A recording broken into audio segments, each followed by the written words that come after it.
अस्सलामुअलैकुम dear friends, आप मेरे चैनल पर पहली बार आए हैं तो मेरे चैनल को ज़्यादा से ज़्यादा सब्सक्राइब करें, लाइक शेयर और कमेंट करें। बेल आइकन का बटन दबाना ना भूलें ताकि मेरी आने वाली वीडियो की नोटिफिकेशन आप तक पहुंच सके। शुक्रिया। बहुत पुराने समय की बात है। एक बहुत ही गरीब आदमी था। उसको एक ही बेटा था, पर वह अपनी गरीबी के कारण अपने इकलौते बेटे का भी पेट नहीं भर पाता था। अपने पिता की गरीबी से तंग आकर एक दिन उसका बेटा उससे बोला, मेरे प्यारे पिताजी, इस गरीबी में आपको अपना पेट भरना ही इतना मुश्किल हो रहा है। मैं आपके लिए बोझ बन गया हूँ। क्यों ना मैं खुद ही बाहर जाकर अपनी रोटी कमाऊं, क्योंकि इस छोटे से गांव में कोई भी काम मिलना संभव नहीं है। अपने बेटे को देने के लिए गरीब पिता के पास आशीर्वाद के सिवा कुछ भी नहीं था। माता पिता ने भारी मन से अपने बेटे को विदाई दी और वह लड़का अपने भाग्य को आजमाने गांव से शहर की ओर चल दिया।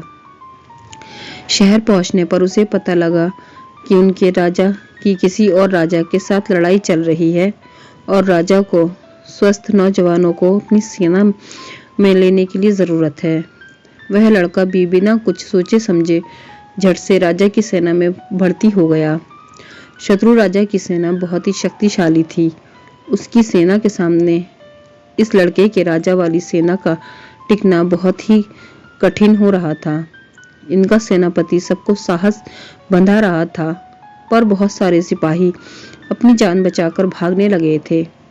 इस बहादुर लड़के ने जिंदगी को बहुत ही करीब से देखा था। गरीबी की जिंदगी जीने से तो लड़ते लड़ते मरना ज्यादा अच्छा है। यह सोचकर उसने पेट दिखाकर भागने वाले सभी सिपाहियों को शत्रु का बहादुरी से सामना करने के लिए उकसाया, तो भाग रहे सिपाही भी वापस आ गए और अपनी मातृभूमि की रक्षा के लिए जी जान से लड़ने लगे। अंत में शत्रु की सेना को मैदान छोड़कर भागना पड़ा। बूढ़े सेनापति ने राजा से इस लड़के की बहादुरी की बहुत प्रशंसा की। उसे बहुत सारा धन इनाम में दिया गया और साथ ही अपने राज्य में ऊंचे पद पर रख लिया गया।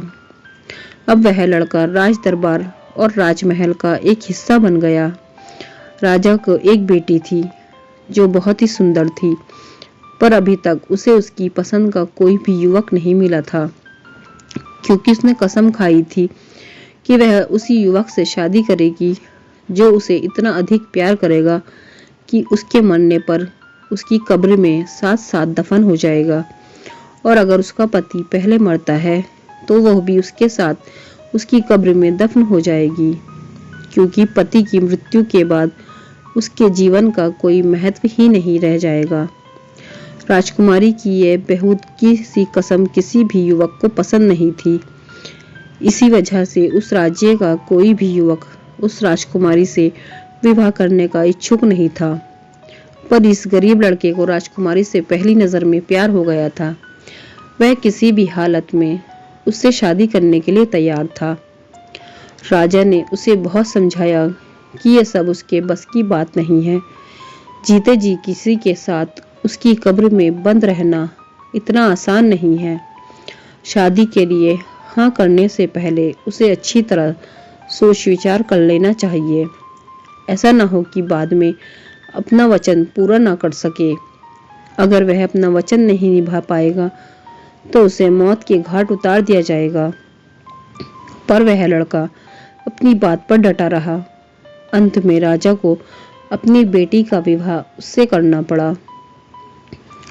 काफी समय तक दोनों पति पत्नी बहुत ही सुखी जीवन बिताते रहे, पर एक दिन अचानक ही राजकुमारी बहुत बीमार हो गई। कोई भी डॉक्टर उसकी दवा उस राजकुमारी को ठीक ना कर सकी। काफी दिनों तक बीमार रहने के बाद एक दिन उस राजकुमारी की मृत्यु हो गई। अब तो उस लड़के को अपनी पत्नी के साथ ही उसकी कब्र में तब तक रहना था जब तक वह भूख से मर नहीं जाता।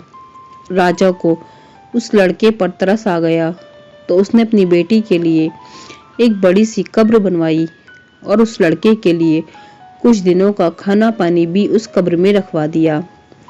बेचारा लड़का उस भोजन से बहुत ही कम भोजन करता, जिससे वह कुछ लंबे समय तक जीवित रह सके, क्योंकि जीते जी मरना उतना आसान नहीं था जितना उसने सोचा था।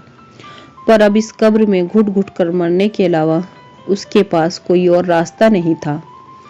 बाहर निकलने पर राजा के सिपाहियों को उसे जान से मार देना था। धीरे-धीरे उसका भोजन और पानी भी खत्म होने लगा। अब वह अपनी मौत का इंतजार करने लगा। तभी एक दिन उस कब्र में एक बड़ा सा सांप घुस गया। लड़के ने अपनी तलवार से उसके 3 टुकड़े कर दिए। अगले दिन एक और सांप उस कब्र में घुसा, पर पहले वाले सांप को मरा देखकर एकदम ही वापस चला गया।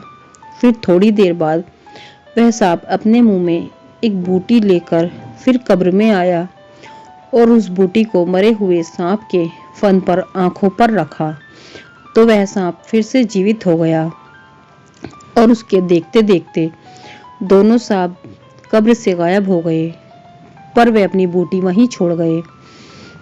लड़के ने सोचा कि क्यों ना मैं इस बूटी को अपनी पत्नी के मुंह और आंखों पर रखे, शायद वह इससे जिंदा हो जाए।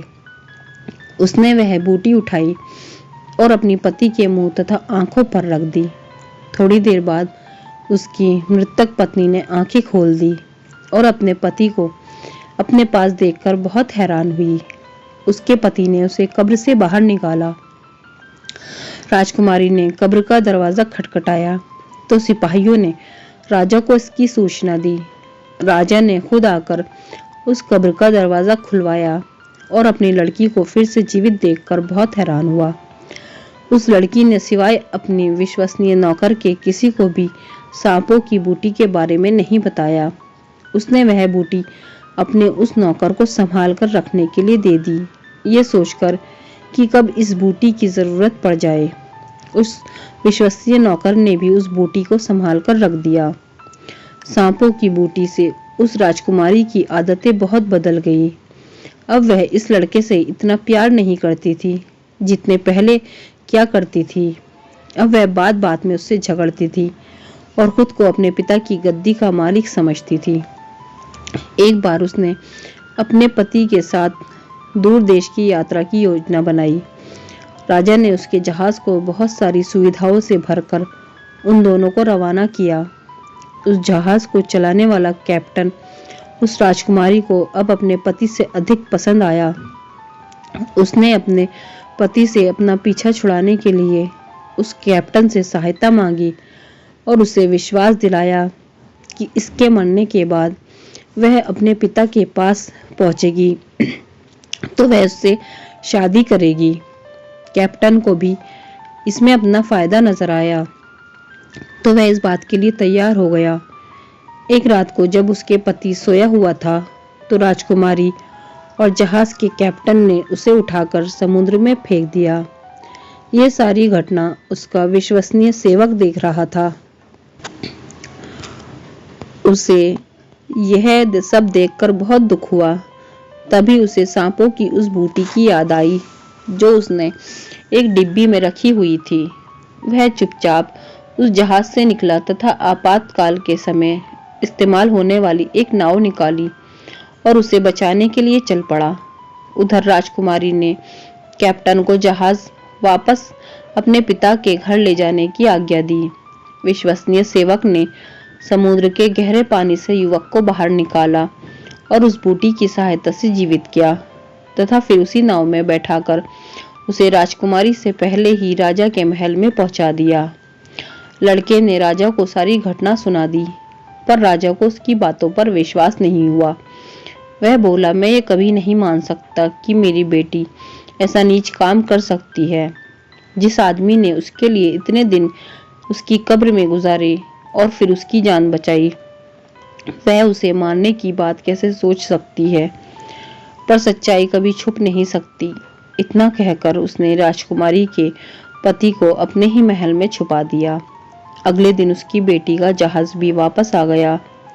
राजा के पास राजकुमारी बहुत दुखी सी आकर खड़ी हो गई। राजा ने अकेले देखकर पूछा, बेटी तुम अकेली कैसे? तुम्हारा पति कहाँ है? वह दुख से रोती हुई बोली, क्या बताऊं पिताजी, रास्ते में मेरे पति की तबीयत बहुत खराब हो गई थी और इलाज के बगैर हम उसे नहीं बचा सके। आज अगर ये जहाज का कैप्टन मेरे साथ नहीं होता तो ईश्वर जाने मेरा क्या हाल होता। राजा अपनी बेटी की झूठी कहानी चुपचाप सुनता रहा। फिर थोड़ी देर बाद उसने उसके पति को दरबार में बुलवाया। अपने पति को देखकर राजकुमारी हैरान रह गई। उसे तो जैसे सांप सूंघ गया। वह अपने पिता से अपने झूठ के लिए माफी मांगने लगी, पर पिता ने अपने सीधे साधे और सच्चे पति को धोखा देने के लिए अपनी बेटी को क्षमा नहीं किया।